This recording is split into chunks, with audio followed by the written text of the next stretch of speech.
Hi Tamara, this is Karen White, and I am going to be commenting on your Module 3 journal.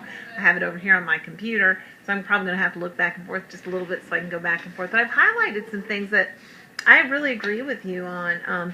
Caldwell County Schools were not a huge county or anything like that, but I was looking at one of your questions. You said, you know, the AIG students in grades K-6 are often pulled out, and you said that when students are pulled out from the general classroom, we should really consider how those students are going to be reintroduced. And I know that when some of my children were coming through elementary school, when they were being pulled out, when they returned to class, I mean, they were pulled out, they were doing work that was at their level. When they came back, they were handed the lower level work to do, and sometimes they would even say, I don't even want to do this anymore. Now when I leave, I get behind and I can't get all my work done. And so it's not only how do you reintroduce them, because, you know, it's pretty hard to hide the fact that, gee, these kids are going to AIG. The kids are going to tell them because they're going to say, where'd they go? And so I think we have to be very careful when we do pull out programs, exactly how we meet the needs of those students, because there can be an elitist attitude that I've seen. I work in Caldwell County Schools. We have kind of the southern end of the county is more affluent than the other portions of the county, which is where I teach, though you can't tell it from the building I'm in because it's a rather old building, but this is my room. I think we have to be very careful to not have that elitist attitude, but, you know, make sure they feel good about what they're doing. But I also think we want to be sure that we are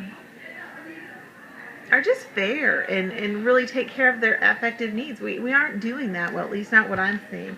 I'm going to scroll down just a little bit. You also said in the middle level they're grouped in ELA and math, and you're right, that's exactly what we do. I happen to be on a two-man teaching team, so it's just me and my partner. He's math, social studies, I'm language arts and science, and so I have 30 kids in my AIG class and 20 kids in my lower class, and they know there's a smart class and a dumb class. And that dumb's not the right way to say it, I know, but that's really what they say.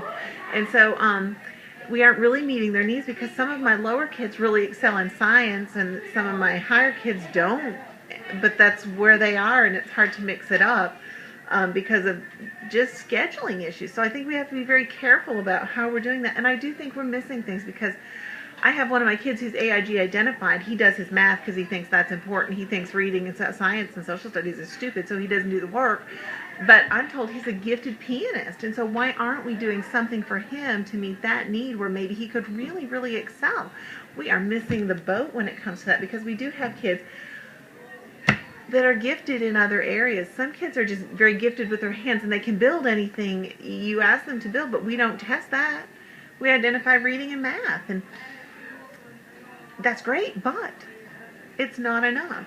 Our high school options, we have actually some interesting options. We have a Caldwell Early College High School, and we have Caldwell Middle College, which are both high schools. And then students who go to one of our 3 traditional high schools can go to our community college for free, and their books are paid for, which is pretty awesome. But they do have to take care of their own transportation if they're truly dual enrolled. Like you said, they do not screen the kids in high school necessarily for the honors classes, which I think can be a double-edged sword. Sometimes it might be really good, because a kid who may not be AIG identified for whatever reason, K-8, picks it up and they're really performing once they get to the high school level. Well, they should be able to be at an honors level if they can carry their weight, but then you have other kids who are just dead weight. And I think we have to be very flexible and definitely try to do our best to meet the needs of kids. It is just really difficult to know what is right. And you look at kids on a case-by-case basis every time, and let's face it, if you have, I have 50 kids this year, that's not too bad. Other people I know have, my other 7th grade teammates have 75 because they're 3-man teams.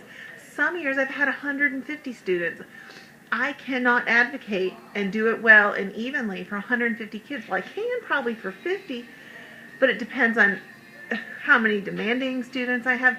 There's just so much that goes into it, and other demands like this class, which I've enjoyed doing, but still you've got these things that you need to do. It is just hard to make sure that you've really, really met all their needs. I think you did a really good job writing it up. I enjoyed reading it. And boy, I have way too many opinions, so I should probably not talk, because I got on a soapbox on the other one I did. So thank you so much, Tamara. I really enjoyed reading it, and have a good rest of the school year. Bye.